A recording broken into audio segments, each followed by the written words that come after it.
तो इस क्वेश्चन में, ये क्वेश्चन है हमारा नीट 2013 का, इसमें ऑप्शन नहीं है लेकिन इसको अपन सॉल्व करते हैं, ठीक है। ऑप्शन मैं डालना भूल गया था, फिर भी चलिए अप्रोच करते हैं क्वेश्चंस को। पहले आप लोग थोड़ा सा पॉज करके देखिए, आप लोग सॉल्व कर सकते हैं तो सॉल्व कर लिए, बहुत ही अच्छा क्वेश्चन है। और इस टाइप के क्वेश्चन बहुत आते हैं JEE main as well as NEET में, रिपीट होते हैं इस पैटर्न के। अब क्वेश्चन में है कि दो पिथ बॉल है carrying equal charges are suspended from a common point by a string of equal length, the equilibrium separation between them is r, now the strings are rigidly clamped half the height, the equilibrium of separation between the balls now. तो क्या है इस separation ball का, कैसा होगा? तो भैया पहले हमारे पास जो कंडीशन थी, अगर आप देखेंगे तो यहाँ पे दो बॉल है हमारे पास, पिथ बॉल, और सेम चार्ज की है, carrying equal charges are suspended from a common point, equal length है स्ट्रिंग की, और सेपरेशन क्या है हमारे पास, आर है। तो चलिए पहले एक बार एफबीडी बना लेते हैं, ठीक है। एफबीडी के बाद अपन उसको करेंगे।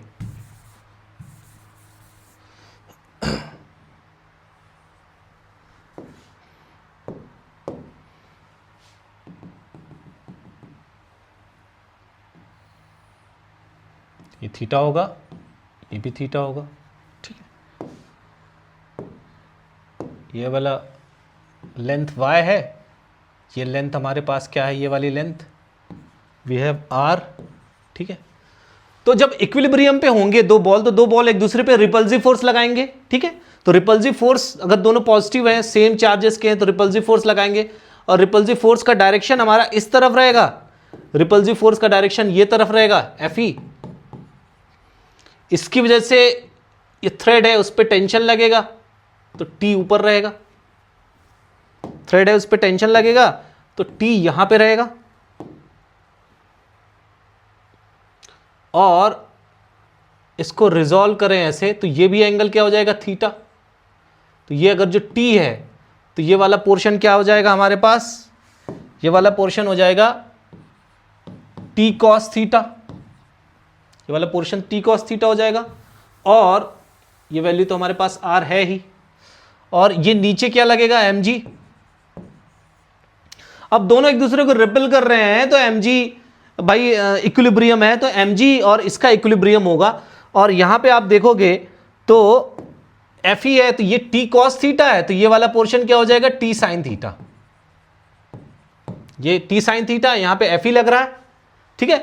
तो इक्विलिब्रियम के में हॉरिजॉन्टल फोर्सेस को इक्वल करना है और वर्टिकल फोर्सेस को इक्वल करना है। तो हॉरिजॉन्टल क्या है, T sin थीटा Fe, और वर्टिकल क्या है, T cos थीटा और mg। तो हम क्या लिखेंगे, पहले T sin theta is equals to Fe, equation first, T cos theta is equals to mg, equation second. First और सेकेंड को डिवाइड करें, डिवाइड फर्स्ट बाय सेकेंड, तो फर्स्ट को सेकेंड से डिवाइड करेंगे तो क्या आएगा, sine theta upon cos theta, क्या जाएगा हमारा टेन थीटा, और यहां पे आप देखोगे तो Fe अपॉन mg, राइट। और टेन थीटा, Fe क्या है हमारा, चार्जेस सेम है तो k Q square, distance r है तो k Q square upon r square mg। अब ये हमें क्या कंसीडर करना है, इसको कंसीडर कर लेना है इक्वेशन नंबर फर्स्ट। ये आ गया हमारा इक्वेशन नंबर फर्स्ट, ध्यान से देखिएगा।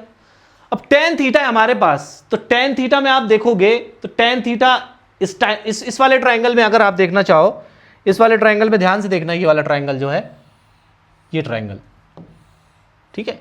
इस ट्राइंगल में आप देखोगे तो टेन थीटा क्या हो जाएगा हमारा, परपेंडिकुलर कितना है हमारा, ये r है टोटल डिस्टेंस, तो ये वाली डिस्टेंस क्या हो जाएगी, हाफ डिस्टेंस क्या हो जाएगी, r/2, इतनी डिस्टेंस क्या हो जाएगी हमारे पास, r/2 हो जाएगी।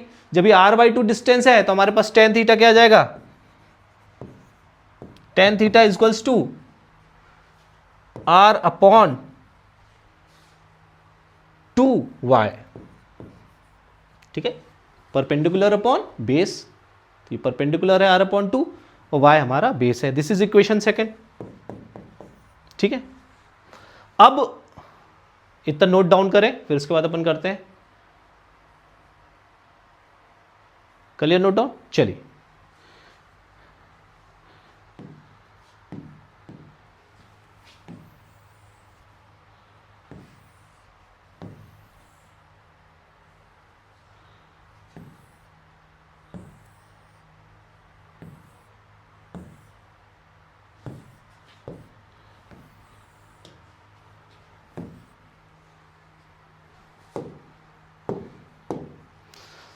अब ध्यान से देखिए, दोनों tan थीटा के बराबर है, तो हम लिख सकते हैं from equation first and second, from equation first and second तो हम लिख सकते हैं इसको कि q square upon r square into m g is equals to r upon 2y, right. Cross multiply करेंगे तो हमारे पास आ जाएगा k q square into 2y is equals to r cube m g, और हमारे पास आ जाएगा r cube is equals to k q square into 2y upon m g. अब ध्यान से देखना, तो सेपरेशन हमें पूछा है, ऑप्शन नहीं है, लेकिन इसमें जिसका ऑप्शन आता है इसको हम अपन को प्रोपोर्शनलिटी में चेक करके निकालना है। ऑप्शन में पुट करना भूल गया था, so very sorry for that. चलिए, अब आप देखोगे के कांस्टेंट है भाई, दोनों के बीच में चार्जेस भी कांस्टेंट है, वो पिथ बॉल है तो चार्ज भी उनका कांस्टेंट वही है, बदला नहीं है चार्ज। अब अपने पास ये y वेरी कर रहा है और r वेरी कर रहा है, तो इनके बीच में रिलेशन निकालना है। mg भी कांस्टेंट है, तो हम लिख सकते हैं r cube is equals to, ये सारी चीजें कांस्टेंट लिख सकते हैं, तो कांस्टेंट इंटू 2y, 2 भी कांस्टेंट है, सॉरी 2 भी कांस्टेंट है, 2 भी तो कांस्टेंट है, ठीक है, इंटू y। तो हम लिख सकते हैं कि y is proportional to r cube, y r cube के प्रोपोर्शनल है। चलिए, y आर क्यूब के प्रोपोर्शनल है, राइट। जब y आर क्यूब के प्रोपोर्शनल है तो अब हमें क्या करना है, डिस्टेंस y बाई 2 कर देना है। डिस्टेंस को क्या करना है अपन को, y बाई 2 कर देना है डिस्टेंस को।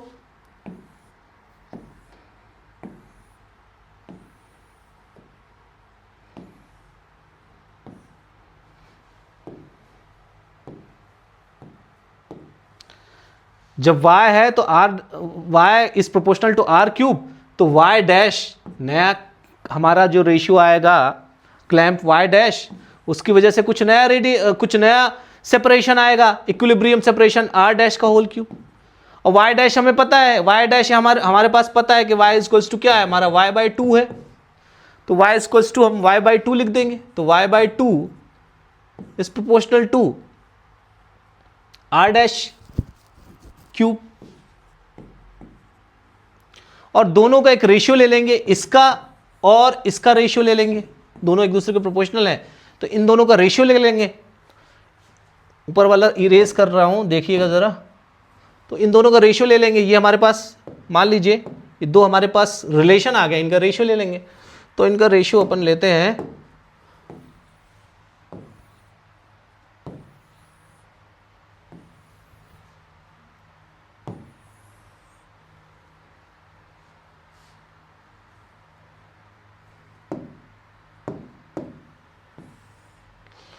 तो हमारे पास क्या है, y by 2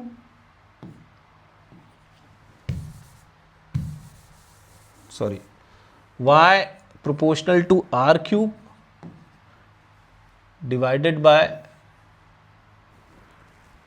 y by 2 proportional to r dash cube, ठीक है। तो ये कट गया, हमारे पास क्या आ जाएगा फिर, 2 proportional to 2 by 1 proportional to r upon r dash का होल क्यूब, ठीक है।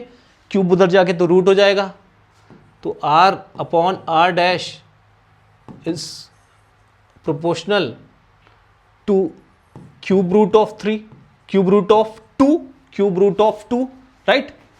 क्या हो जाएगा हमारा क्यूब रूट ऑफ 2, और उसके बाद सेपरेटली यहाँ कर लेते हैं थोड़ा सा, और उसके बाद हमारे पास आ जाएगा आर डैश ही निकालना है हमें आर के फॉर्म में, राइट।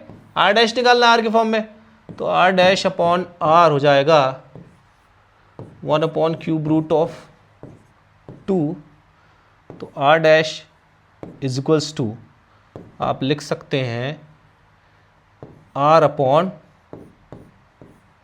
क्यूब रूट ऑफ 2, ठीक है। अब ऑप्शन में आपको ऐसे भी दे सकता है, इस तरह से भी दे सकता है, तो वो भी आप कंसिडर कर सकते हैं। ऐसे भी दे सकता है कि r dash is equals to r upon 2 की पावर 1/3, तो ये दोनों ही सही होंगे, राइट। क्लियर। तो नया जो ये सेपरेशन आएगा हमारा आर डैश जो आएगा, याद रखिएगा आर डैश हमारा आएगा r upon cube root of 2, ठीक है। ये नया सेपरेशन आएगा। बड़ा अच्छा क्वेश्चन था नीट का, ये बहुत बढ़िया क्वेश्चन 2013 पूछा था। आई होप आपको समझ में आया होगा। आप रिवाइंड करके चेक कर सकते हैं, स्टेप्स को देख सकते हैं, अगर जो मैंने जल्दी में मिटा दिया हो तो। नेक्स्ट आगे बढ़ते हैं।